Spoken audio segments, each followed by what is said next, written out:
You're listening to Empowered to Lead, the Therapist Practice. I'm Lisa Catello, therapist, business coach, and your go-to for all things leadership and sustainable practice growth.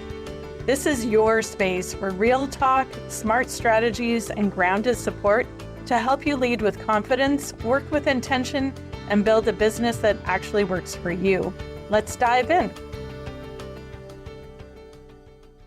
Hello, and welcome back to the Empowered to Lead podcast. I am so glad that you are here. Today, we are talking about something that is very important for us as leaders, which is where are there places that you as a leader not having healthy boundaries is affecting your ability to be an empowered leader, to not burn out, and to feel like you can be authentic in everything that you are providing to the therapists and the clients who are related to you and to your family and friends. And so we're talking about a boundary audit that I created. And so if you're interested in digging into it a little bit more after the episode, you can click on the resources and access that. I've created a fillable PDF for you, but I really wanted to walk you through it today. And as you're driving or going for a run or watching this on YouTube, really dig in, reflect on some of these questions. Some of them you're going to be like, nope, that's not my problem. But what happens with a lot of us as we are running a group practice, we start because we care. We care for our clients, we care for our clinicians, and we care for the work itself. We love what it provides for us. And we have gotten to the point where we are carrying on more than we actually intended. So what started with, I love this, I'm invested, it feels energizing, now feels heavy. And how does that show up so that you might notice some of these things yourself? You say yes when you're already stretched. You take on a project or somebody has a great idea and you're like, yeah, let's make that happen. And then you take on more responsibilities than maybe you should be. You take on tasks that no longer fit your role.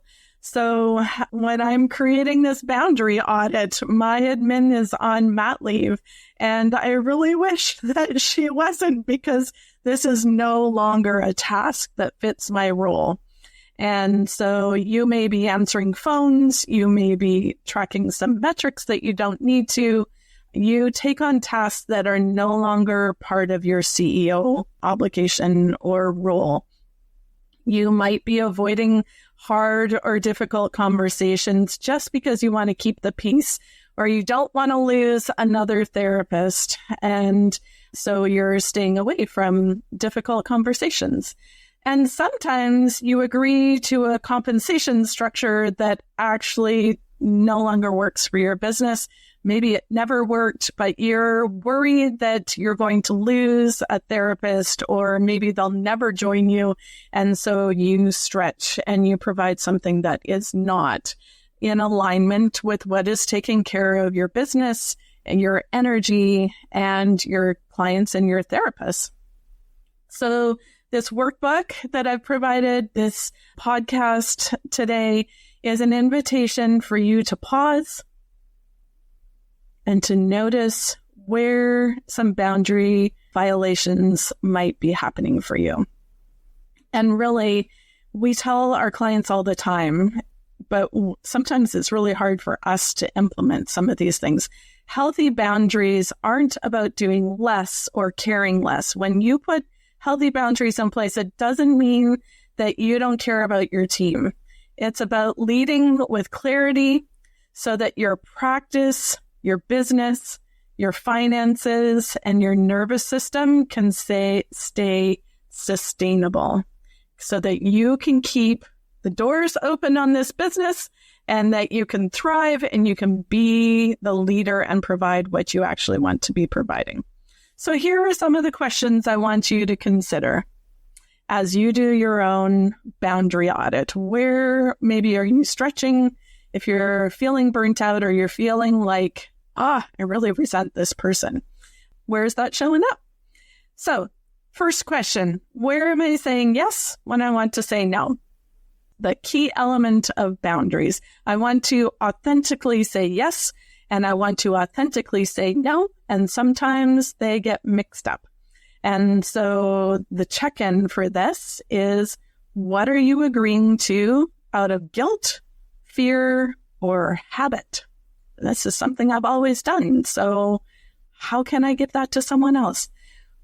Who do you find it hardest to say no to in your life, in your business life?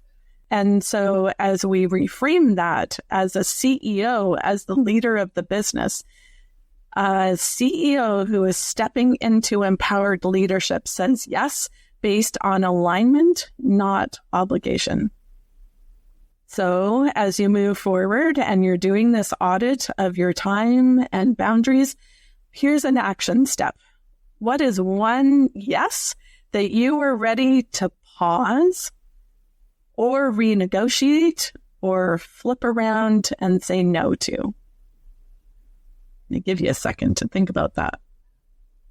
The second place to do an audit on how your boundaries are in your group practice, in your professional role, where do you notice resentment building? And so this is something that I do a lot of work with clients and with group practice owners.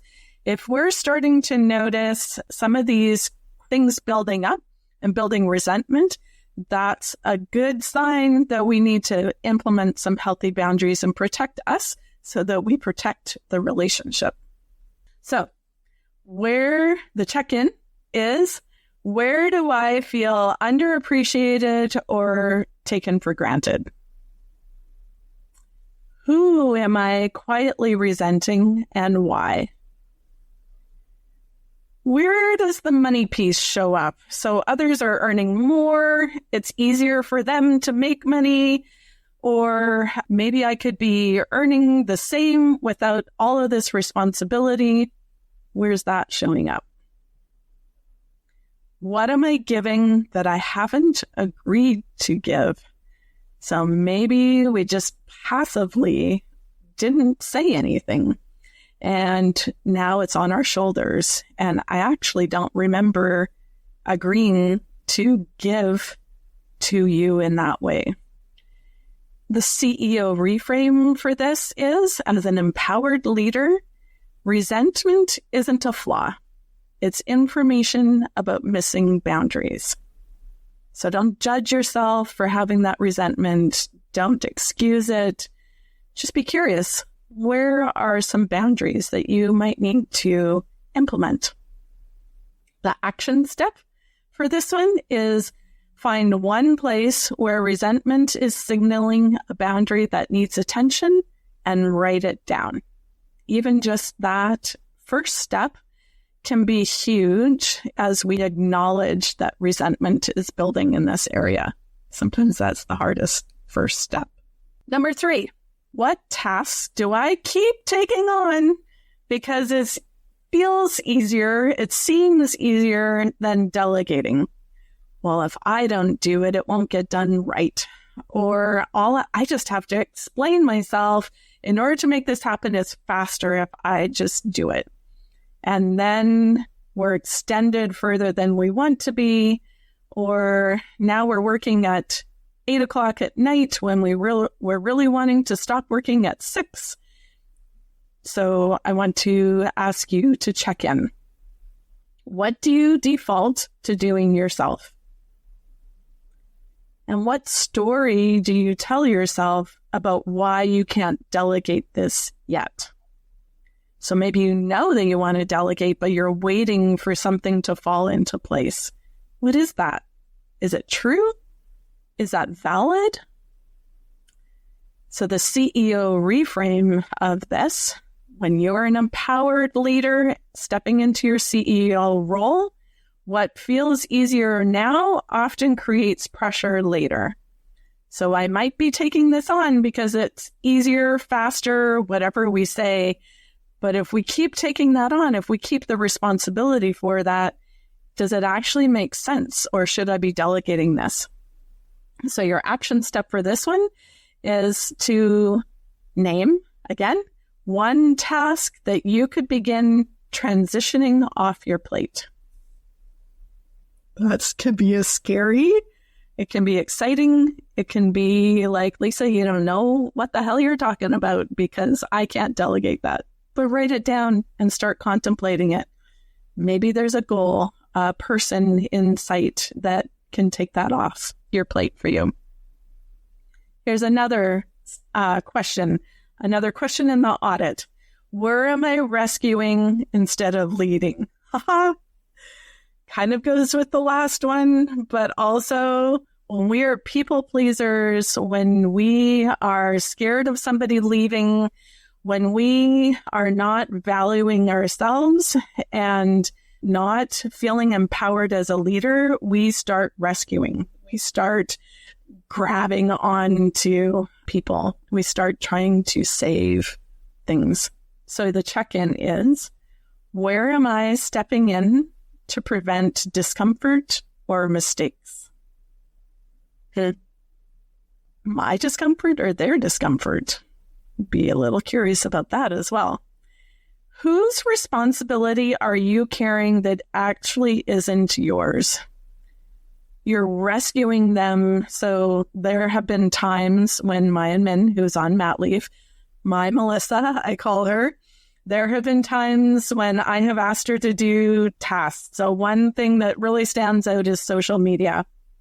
I wanted her to be responsible for that. And then we talked and I could see her discomfort. So there was a point that we came to where there was just too much on her plate. And I was asking her to do something that wasn't in her capacity, in her desire to do things, in her skill set would be a good way of doing it. And so that was appropriate for me to take that off her plate. That was an appropriate boundary or an appropriate taking back. But it didn't start there. There were so many times when I was like, I should not be doing the social media. This is not something that is working for me. I'm resenting it. I'm resenting Melissa because I had that in the job description. But when I see her busy or when I hear her talk about how stressed she is with things going on in the office and at home, I rescue. I want to make things easier for her. I can just do that.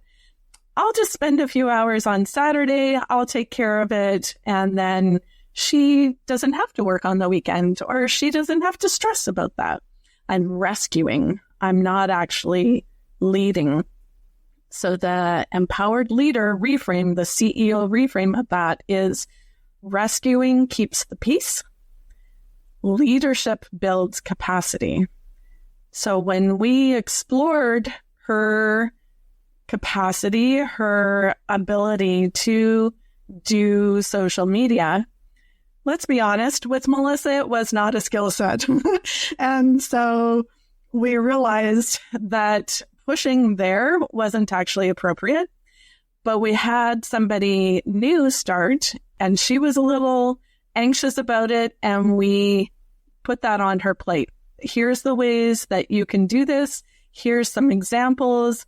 Let's have you try some out so that we can build some of your capacity, your knowledge in this area. We're going to make sure we're on the same page. And then she took that on and she took it off my plate. I didn't have to do it anymore.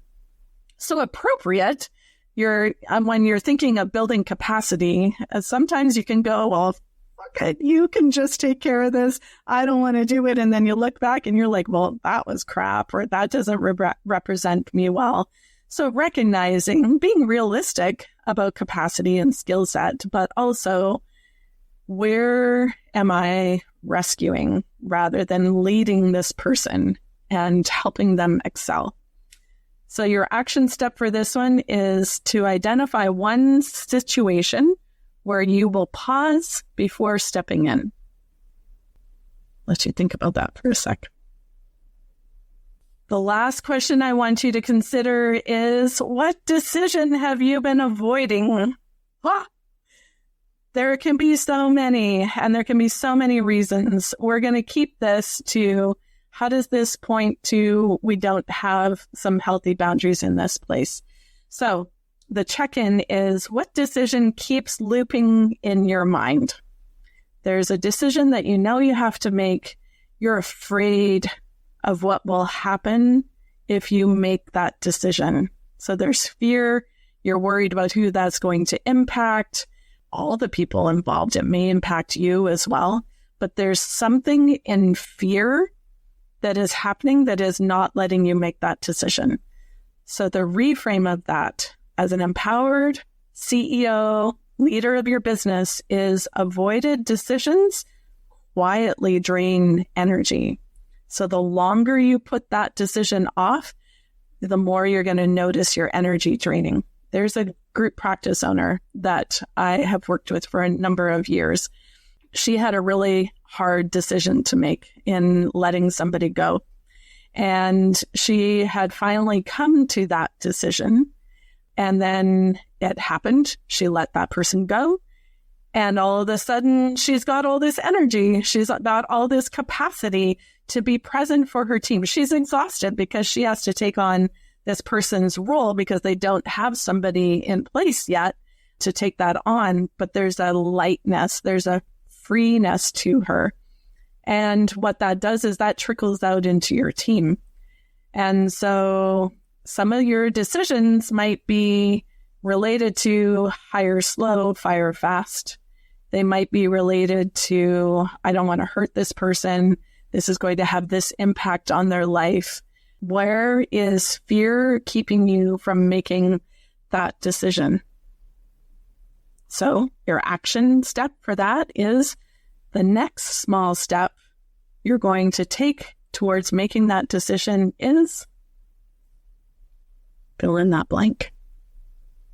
So as we wrap up, I want you to consider, how do you step into your CEO role? How do you show up as an empowered leader when it comes to these areas of boundaries?